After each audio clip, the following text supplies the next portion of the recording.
Good morning.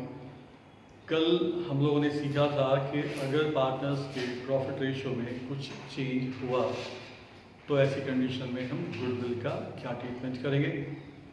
आज हमारा topic रहेगा accounting treatment of reserves and undistributed profits and losses if there is change in the partners profit ratio.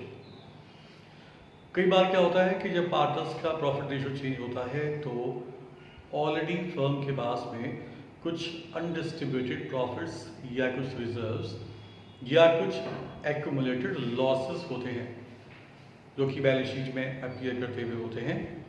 तो हमें आज सीखना ये है कि अगर पार्टनर्स के प्रॉफिट रेशियो में चेंज हुआ और कोई रिजर्व्स या प्रॉफिट्स पड़े हुए हैं फर्म के पास ऑलरेडी पहले से ही, या कुछ लॉसेस हैं जो कि अब तक पार्टनर्स में डिस्ट्रीब्यूट नहीं किए गए थे, वो बैलेंस शीट में अपीयर कर रहे हैं, तो उनका हम क्या ट्रीटमेंट करेंगे। देखिए, यहाँ आप एक बात समझो कि अगर पार्टनर्स के प्रॉफिट रेशियो में चेंज होता है तो इसके लिए हम एक वर्ड यूज करते हैं, this is called reconstitution of partnership firm.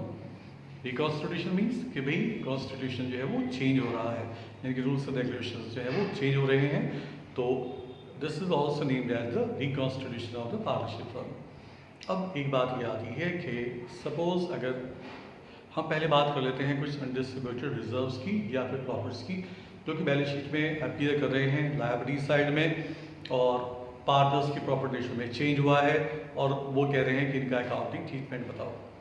तो ऐसे में पार्टनर्स ये एग्री कर जाते हैं कि जो रिजर्व्स एंड प्रॉफिट्स पहले से चले हुए आ रहे हैं वो हम पार्टनर्स में डिवाइड कर देंगे उनके ओल्ड रेशियो में, और रिकॉन्स्टिट्यूशन के बाद यानी कि प्रॉफिट रेशियो में चेंज होने के बाद की जो बैलेंस शीट बनाई जाएगी उसमें हम उसको शो नहीं करेंगे।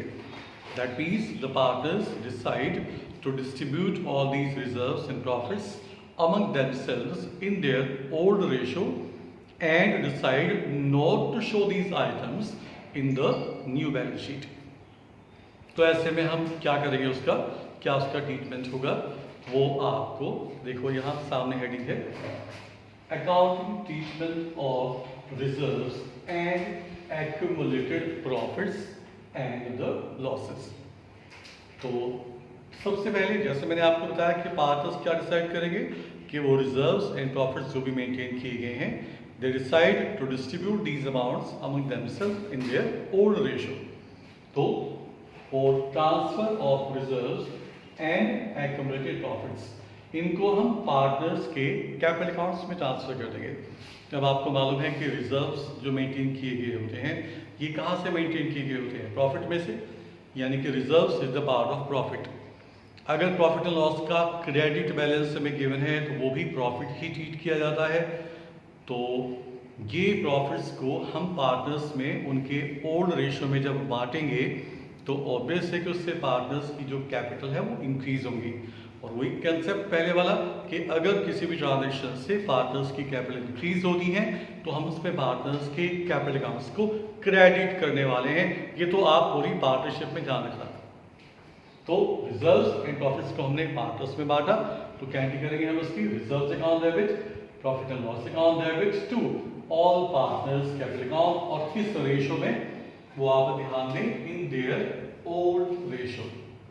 क्रेडिट क्यों किया हमने पार्टनर्स को, क्योंकि ये अमाउंट्स प्रॉफिट्स हैं, ये पार्टनर्स की कैपिटल को इंक्रीज करेंगे, और पार्टनर्स की कैपिटल इंक्रीज होती है किसी भी ट्रांजेक्शन से तो हम कैपिटल अकाउंट को क्रेडिट करते हैं। अच्छा, यही भी अगर बाय चांस हमें गिवन होता कि पार्टनर्स की कैपिटल फिक्स्ड है तो आपको मालूम ही है जहां पर आप कैपिटल अकाउंट रिड्यूस करते हो उसकी जगह पे फिर पार्टनर्स करंट अकाउंट आ रहेगा। ये भी एक अंडरस्टूड कंसेप्ट लेके चलो।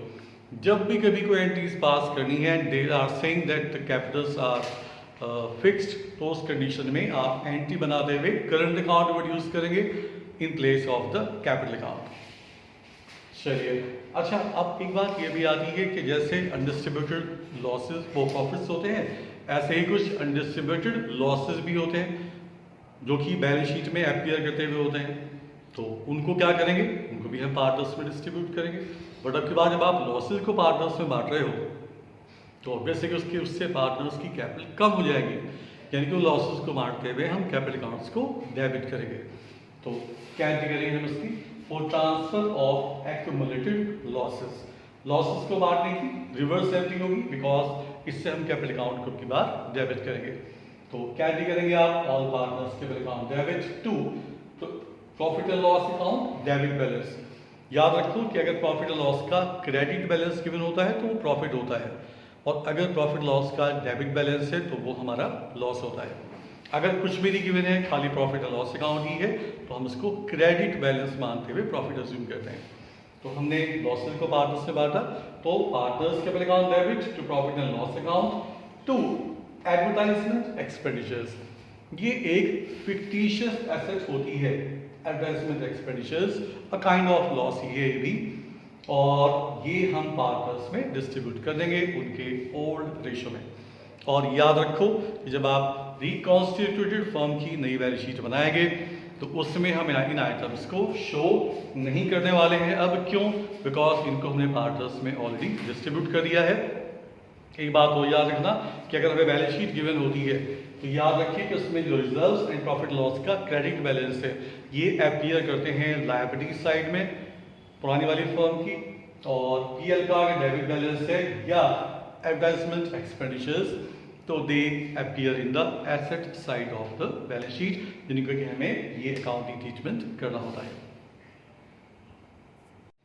अब ऐसे ही रिजर्व्स में हम एक ऐसे रिजर्व्स की बात करेंगे जिनको हम बोलते हैं स्पेसिफिक रिजर्व्स, यानी कि ये वो रिजर्व्स होते हैं जो एक स्पेसिफिक पर्पस के लिए बनाए जाते हैं। अगर ओनली रिजर्व्स गिवन है या only profit and loss account given है तो उनका कोई स्पेसिफिक पर्पस नहीं होता, ये तो हम कहीं पर भी यूज़ कर सकते हैं। बट कुछ रिजर्व्स ऐसे होते हैं जो कि किसी स्पेशल काम के लिए बनाए जाते हैं, जिनको हम बोलते हैं स्पेसिफिक रिजर्व्स, जैसे कि वर्कमैन्स कंपनसेशन रिजर्व्स या investment fluctuation reserves. These are called the specific reserves. क्यों बोलते हैं इनको specific reserves? Because these are maintained for some specific liability, जिसमें क्या हम इनका ट्रीटमेंट करेंगे, कैसे इनका ट्रीटमेंट होगा, ये थोड़ा सा अलग चलता है और हम उसके डिटेल्स में हम चल रहे हैं। पहले फर्स्ट हम कर रहे हैं अपना वर्कमैन कंपनसेशन रिजर्व्स। तो पहले आप इसका मीनिंग समझो। वर्कमैन्स कंपनसेशन रिजर्व्स क्यों क्रिएट किया जाता है कि अगर फर्म के किसी वर्कर को कोई चोट फेंट लग जाती है फर्म के लिए काम करते हुए, तो फर्म क्या करेगी? उसको कंपनसेशन पे करेगी। तो वो कंपनसेशन पे करने के लिए फर्म बनाती है, क्रिएट करती है ये वर्कमैन्स कंपनसेशन रिजर्व्स, जो कि प्रॉफिट का एक पार्ट है जो कि पार्टनर्स में डिस्ट्रीब्यूट नहीं कराया था, और लायबिलिटीज में हम इसको अलग से शो हमें किया गया होता है। तो अगर बैलेंस शीट की लायबिलिटीज में, पुरानी बैलेंस शीट की लायबिलिटीज में कोई वर्कमैन्स कंपनसेशन रिजर्व्स एग्जिस्ट कर रहा है और हमें उसके बारे में कुछ और इन्फॉर्मेशन भी गिवन है, पार्टनर्स के प्रॉफिट रेशियो में चेंज हुआ है, तो हम उसका क्या ट्रीटमेंट करेंगे, बहुत इंपॉर्टेंट टॉपिक में से है। इसके बहुत सारे अलग अलग केसेस होंगे जो कि हम डिस्कस करने वाले हैं। तो यहाँ हमें सिचुएशन ये गिवन है, देखो हेडिंग में डाल रखी है वर्कमैन्स कंपनसेशन रिजर्व्स, इसके बारे में हम एक क्वेश्चन ये लेके चल रहे हैं, जिसमें कि ABC ओल्ड पार्टनर्स हैं, there old ratio is 4:3:2। Later on उन्होंने डिसाइड ये किया कि हमारा जो नया रेशियो होगा वो होगा 2:3:4। बैलेंस शीट हमें गिवन है पुराने वाली, जिसकी लायबिलिटीज में वर्कमैन्स कंपनसेशन रिजर्व्स एग्जिस्ट कर रहा है 90,000 रुपए का, जिसको मैं शॉर्ट में WCR लिखूंगा। WCR that is workman's compensation reserves, ये पड़ा हुआ है 90,000 रुपए का। अब हमें कुछ एडिशनल इंफॉर्मेशन दे रखी है जो कि मैं पढ़ रहा हूँ या मैं आरिफ आ रहा हूँ, और फिर हम देखते हैं कि उस इंफॉर्मेशन के अकॉर्डिंगली हम WCR की क्या एंट्रीज पास करेंगे। फर्स्ट सिचुएशन ये हमें गिवन है that no information as to the claim is given, यानी कि केस नंबर फर्स्ट है नो एडिशनल इंफॉर्मेशन, यानी कि हमें कोई एडिशनल इंफॉर्मेशन नहीं दी गई है कि भाई किसी वर्कमैन को हमें कोई कंपनसेशन देना पड़ा है या फिर नहीं देना पड़ा। तो ऐसे में हम अज्यूम ये करते हैं कि कोई कंपनसेशन हमें किसी भी वर्कर को नहीं देना पड़ा। दैट मीन्स ये रिजर्व जो पड़ा हुआ है इसलिए हम फिर से जैसे हमारे नॉर्मल रिजर्व्स होते हैं बिल्कुल इसको वैसे ही ट्रीट करेंगे, क्योंकि इसके अगेंस्ट कोई लायबिलिटी नहीं हुई थी। और क्या करेंगे, इसको पार्टनर्स में उनके ओल्ड रेशियो में इसको डिस्ट्रीब्यूट कर दिया जाएगा। यानी कि इसकी हम क्या की बात करेंगे, WCR डेबिट टू, अब पार्टनर्स कौन है इसमें हमारे ABC, तो to capital account, to B's capital account and to C's capital account. और किस रेशियो में हम बांटेंगे इसको पार्टनर्स में, उनके ओल्ड रेशियो में। क्यों बांट दिया, बिकॉज कोई एडिशनल इन्फॉर्मेशन नहीं गिवन थी, तो हमने क्या अज्यूम किया कि वर्कर को हमें कोई कंपनसेशन नहीं देना। दैट मीन्स ये पूरा का पूरा reserves will be used for distribution among the partners in their old ratio. तो कितने का हमें दिया हुआ है, 90,000 रुपये का हमें गिवन है। तो ये 90,000 को हम डिवाइड करेंगे पार्टनर्स में उनके ओल्ड रेशियो में। तो ओल्ड रेशियो में गिवन था 4:3:2, दिस इज 40,000 एंड 30,000 एंड ₹20,000। ये हमारा फर्स्ट केस पे ट्रीटमेंट हुआ है रिजर्व्स का। सेकंड केस दिया हुआ है कि there is no claim, clearly given है। अब की बार तो पहली बार तो हमें कोई इंफॉर्मेशन नहीं गिवन थी, तो हमने मान लिया था कि कोई क्लेम नहीं बैठा। अब की बार क्लियरली गिवन है कोई क्लेम नहीं देना है, कोई क्लेम नहीं देना है। तो फिर से आप बिल्कुल सेम वही एंट्री बनाएंगे कि क्या गिवन था, नो क्लेम, कोई क्लेम नहीं है, तो भी बिल्कुल सेम ही एंट्री करेंगे। आप 90,000 के प्रॉफिट को तीनों पार्टनर्स में डिस्ट्रीब्यूट कर देंगे इन देयर ओल्ड रेशियो। चलिए थर्ड केस में दिया हुआ है कि क्लेम बैठा है 45,000 का, यानी कि अब की बार जो क्लेम है वो कितना बैठा है, 45,000, यानी कि हमें वर्कर को 45,000 का क्लेम पे करना होगा। तो ऐसी कंडीशन में आप खुद देखो सिचुएशन हमारी क्या है कि हमारे पास में जो WCR है वो है 90,000 रुपये का, बट उसमें से 45,000 का तो हमें क्लेम देना पड़ जाएगा एक वर्कर को। तो क्या हम पूरा 90,000 डिस्ट्रीब्यूट कर लेंगे आपकी बात, नहीं। कितना डिस्ट्रीब्यूट करेंगे, 90 में से 45,000 का तो क्लेम जाएगा, जो बाकी का बचा हुआ 45,000 होगा वो हम पार्टनर्स में डिस्ट्रीब्यूट करेंगे। यानी किसकी कैटेगरी बनेगी हमारी, क्लेम यहाँ WCR तो आएगा पूरा 90,000 to provision for workman's compensation claim. इसके लिए आप to liabilities for workman's compensation claim भी यूज कर सकते हो वर्ड। यहां तो कितना बैठेगा, जितना हमें वर्कर को क्लेम देना है, कितना 45,000, यानी कि 90 में से 45,000 का तो हमें क्लेम देना हो गया। अब जो बाकी का बचा हुआ है कितना, 45,000, वो हम ABC में बांट देंगे फिर से किस रेशो में, जो कि उनका ओल्ड रेशो है, यानी कि 4:3:2 में। तो ये आएगा मेरा 20,000 और 15,000 एंड ₹10,000, यानी कि आपकी बात WCR कितना था 90 का, इसमें से कि हमें क्लेम देना कितना देना पड़ा 45,000 का, और जो बाकी का है वो हमने पार्टनर्स में डिस्ट्रीब्यूट कर दिया है उनके ओल्ड रेशो में। चलिए थर्ड सिचुएशन हमें क्या गिवन है,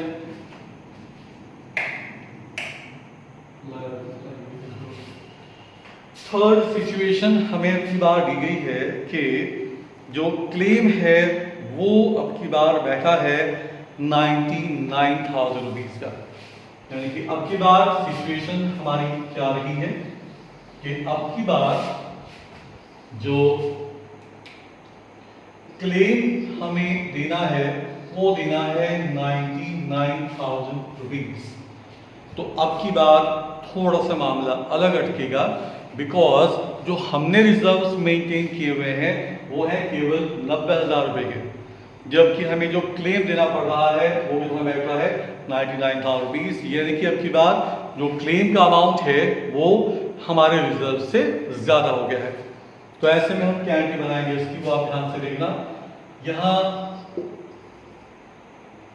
WCR को हमें डेबिट करना है जितना हमारे पास लायबिलिटीज में WCR पड़ा हुआ है वो वाला अमाउंट सीधा पहले आ जाएगा 90,000। एंटी बैलेंस सीखना आप ध्यान से, 90,000 तो पहले हमारा यहाँ पे आ गया।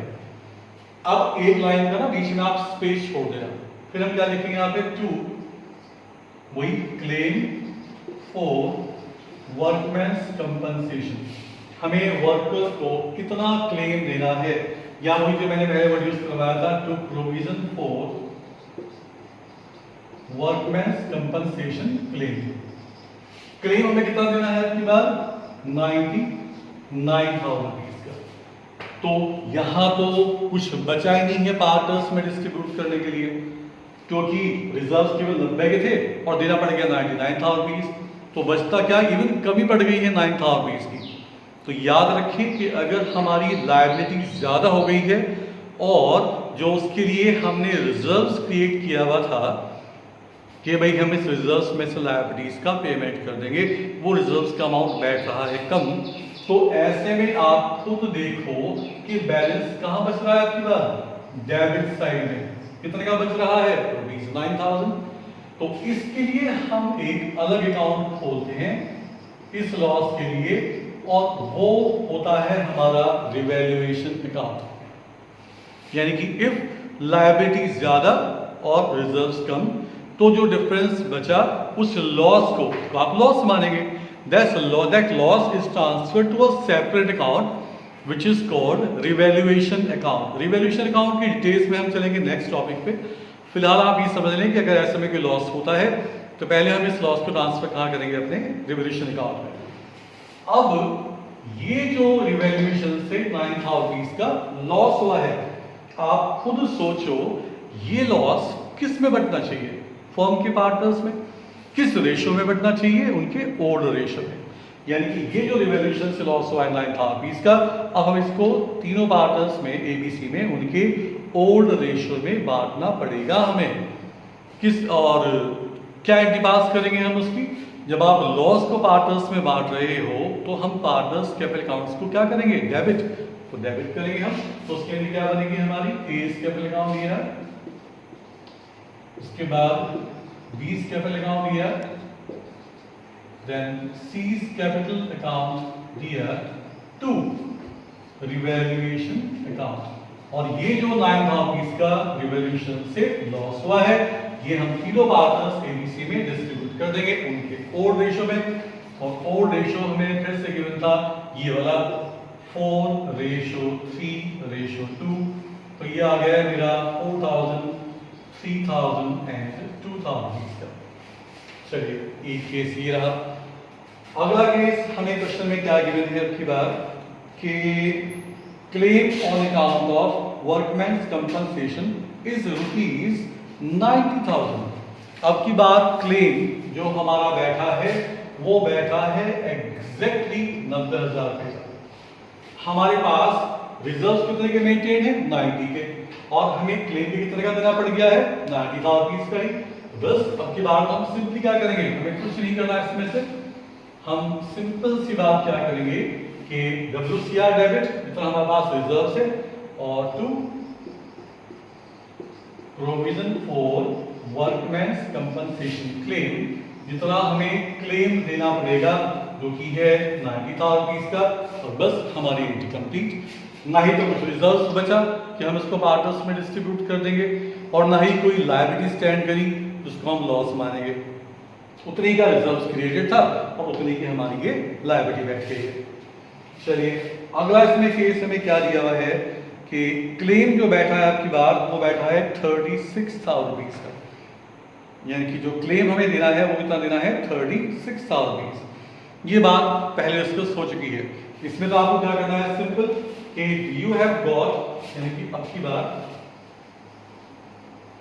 जो क्लेम है वो है ओनली ₹36,000। तो ये तो मैंने पहले बता दिया था आपको। WCR को आप डेबिट करेंगे 90,000 रुपए से to provision for workman's compensation claim, ये आ जाएगा कितना, 36,000। और जो बाकी का बचा हुआ है वो हम A, B और C में डिवाइड करेंगे उनके ओल्ड रेशो, यानी कि 4:3:2 में 90 में से गया 36,000 रुपीज, और जो बाकी का बचा वो हम पार्टनर्स में उनके ओल्ड रेशियो में डिस्ट्रीब्यूट करेंगे। वो आ रहा है 24,000, 18,000 एंड ₹12,000।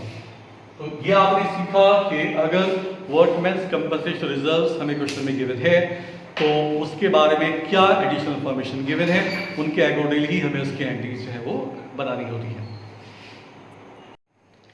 अब हम आज का लास्ट जो टॉपिक या डिस्कशन लेके चल रहे हैं वो है, कई बार हमें क्वेश्चंस में गिवन होता है इन्वेस्टमेंट फ्लक्चुएशन रिजर्व्स। ये रिजर्व्स फर्म्स क्यों क्रिएट करती हैं कि अगर उनकी इन्वेस्टमेंट की वैल्यू फ्लक्चुएट कर रही है यानी कि डाउन जा रही है, तो उस कंडीशन में उस डिक्रीज्ड वैल्यू ऑफ इन्वेस्टमेंट को कंपनसेट कहाँ से करेंगे, वो इन्वेस्टमेंट फ्लक्चुएशन रिजर्व से। फिर से रिपीट कर रहा हूँ कि कई बार फर्म एक अलग सेपरेट रिजर्व्स क्रिएट करती है जिसका नाम है इन्वेस्टमेंट फ्लक्चुएशन रिजर्व्स। क्यों क्रिएट किया जाता है कि अगर फर्म के इन्वेस्टमेंट की वैल्यू डाउन जाती है तो इस लॉस को वो इस रिजर्व्स में से कंपनसेट कर देते हैं, और उसके बाद यदि कोई रिजर्व्स बच जाता है तो उसको पार्टनर्स पे वो कर देते हैं डिस्ट्रीब्यूट। तो यहाँ देखो सिचुएशन हमें गिवन है और इसकी भी अलग अलग केसेस गिवन होंगे। हमें एक बैलेंस शीट गिवन है, पार्टनर्स के ओल्ड रेशियो था 4:2 का ABC का, ये न्यू रेशियोज 2, 3 एंड 4, और बैलेंस शीट में हमें लायबिलिटीज में गिवन है अब की बार इन्वेस्टमेंट फ्लक्चुएशन रिजर्व्स, जिसके लिए मैं शॉर्ट में यूज करूंगा IFR। ये हमें दिया हुआ है 18,000 रुपये का, और एसेट में हमें दे रखी है इन्वेस्टमेंट की बुक वैल्यू जो कि हमें दे रखी है ₹2 लाख। अब हमें एक्स्ट्रा इंफॉर्मेशन क्या गिवन है उसके अकॉर्डिंगली हमें इसका अब करना है ट्रीटमेंट। फर्स्ट इंफॉर्मेशन गिवन है, केस नंबर फर्स्ट है में नो इंफॉर्मेशन, यानी कि इसके बारे में अलग से हमें कोई इंफॉर्मेशन गिवन नहीं है, यानी कि फर्म ने लायबिलिटीज में दिखाया हुआ है IFR, लेकिन क्या इन्वेस्टमेंट की वैल्यू डाउन गई उसके बारे में हमें कुछ भी नहीं गिवन है। तो फिर से आप अज्यूम ये करोगे कि इन्वेस्टमेंट की वैल्यू डाउन नहीं गई है। याद रखना कि IFR का यूज केवल तब किया जाता है अगर इन्वेस्टमेंट की वैल्यू डाउन गई हो, बट अगर डाउन नहीं गई है तो फिर से हम ये मान लेंगे कि ये तो एक तरह से जैसे बाकी के सिंपल रिजर्व्स होते हैं, बिल्कुल हम इनको वही ट्रीट कर लेंगे। और क्या करेंगे, इसको आप सभी पार्टनर्स में उनके ओल्ड रेशियो में इसको डिस्ट्रीब्यूट कर देंगे, और क्या एंट्री पास करेंगे हम उसकी आपकी एंट्री बनेगी IFR डेबिट। यहाँ पे शॉर्ट फॉर्म यूज कर रहा हूँ, बट आप एग्जामिनेशन में कभी भी शॉर्ट फॉर्म यूज मत किया करें। IFR डेबिट में कितना आएगा, ये ₹18,000, और इसको हम डिस्ट्रीब्यूट करेंगे ओल्ड पार्टनर्स, मतलब ऑल पार्टनर्स में their old ratio, to A, B and to C in their old ratio which is 4:3:2। याद रखना, अब आप ये कंफ्यूज मत होना कि इन क्वेश्चंस में हम न्यू रेशियो का तो कोई यूज ही नहीं कर रहे या सैक्रिफाइसिंग गेनिंग का तो कोई यूज ही नहीं कर रहे, इसमें यूज नहीं होगा। इसमें याद रखना कि इस टॉपिक में जो हमने आज सीखा, इसमें ना ही तो हमें न्यू रेशियो का कोई यूज करना और ना ही हमें कोई सैक्रिफाइसिंग या गेनिंग रेशियो का यूज करना है। Every distribution is made only in the old ratio. तो ये हमने डिवाइड कर दिया है पार्टनर्स में, और ये अमाउंट आ रहे हैं हमारे ₹8,000, ₹6,000 and ₹4,000। This is the case number first. चलिए अब हमें सेकंड केस क्या गिवन है कि the market value of investment is ₹2 lakh. ये जो दे रखी है इन्वेस्टमेंट की वैल्यू, ये है इसकी बुक वैल्यू कितनी की है, 2 लाख की, और मार्केट वैल्यू भी कितनी है, 2 लाख की ही है। दैट मीन्स इन्वेस्टमेंट की कोई मार्केट वैल्यू डाउन नहीं गई। और मैंने क्या कहा था कि अगर मार्केट वैल्यू डाउन नहीं जाती है तो फिर हम इस रिजर्व्स का कोई यूज अलग से नहीं करेंगे, सीधे के सीधे इसको पार्टनर्स में हम डिस्ट्रीब्यूट करेंगे। यानी कि अब की बार भी हमें बिल्कुल सेम बिहेवियर बनानी है जो कि मैंने आपके सामने बनाई। थर्ड केस में गिवन ये है कि अब की बार मार्केट वैल्यू जो इन्वेस्टमेंट की है ऑफ इन्वेस्टमेंट, वो हमारी रह गई है ₹1,91,000 की। यानी कि अब की बार जो हमारे इन्वेस्टमेंट की मार्केट वैल्यू है वो 2 लाख से कम हो गई है, केवल रह गई है 1,91,000 रुपीज की। यानी कि अब की बार इन्वेस्टमेंट हमारे डाउन गए हैं 9,000 रुपीज से। और मैंने क्या बताया था कि इन्वेस्टमेंट फ्लक्चुएशन रिजर्व्स को यूज ही तब किया जाता है अगर इन्वेस्टमेंट की वैल्यू हमारी डाउन गई हो। अब कैसे यूज करेंगे वो समझो यहाँ ध्यान से, एंट्री जरूरत नहीं है, समझना है कि डेबिट क्रेडिट में हमें कैसे मेंशन करेंगे। तो इसमें सबसे पहली चीज यहाँ IFR, ये तो हमारे पास में पड़ा हुआ है ₹18,000 का। टू इन्वेस्टमेंट, कितना हम अमाउंट इसमें से इन्वेस्टमेंट में ट्रांसफर करेंगे, जितने से इन्वेस्टमेंट की वैल्यू हमारी डाउन गई है उतना अमाउंट तो हमें इन्वेस्टमेंट में एडजस्ट करना पड़ेगा। कितने से डाउन गई है? 2 लाख की बुक वैल्यू थी, रह गई है केवल 1,91,000 रुपीज की। इन्वेस्टमेंट डाउन गए हैं हमारे 9,000 रुपीज से, तो इन्वेस्टमेंट में कितना देगा आपका ₹9,000। और बस फिर जो बचा हुआ अमाउंट है वो हम A, B और C में फिर से डिस्ट्रीब्यूट कर देंगे उनके 4 रेशो में, जो कि हमें दिया गया है 4:3:2 का। It will be 4,000, 3,000 and 2,000। तो ये हमारा एक अलग केस रहा। नेक्स्ट केस में हमें क्या गिवन है? अब की बार इन्वेस्टमेंट की जो मार्केट वैल्यू है वो हो गई है 2,80,000 रुपीज। यानी कि अब की बार इन्वेस्टमेंट की जो मार्केट वैल्यू है वो कम नहीं हुई बल्कि और बढ़ गई है, इंक्रीज हो गई है।